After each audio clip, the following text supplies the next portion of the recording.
Let's get started on today's lesson. Can you say this action in English?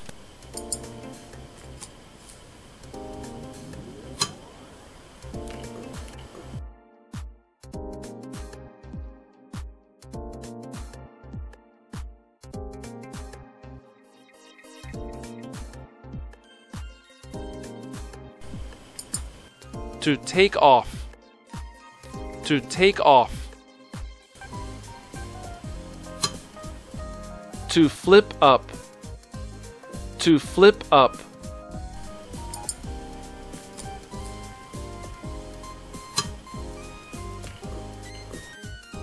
She took the lid off of the tea kettle. Then she flipped up the spout cover. Let's watch these actions again in reverse order.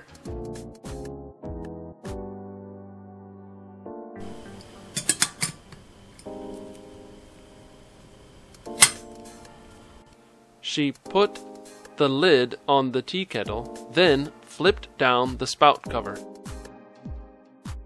We can also use these expressions to take off and to put on for things like clothes. For example, he took off his shirt. He put on his hat.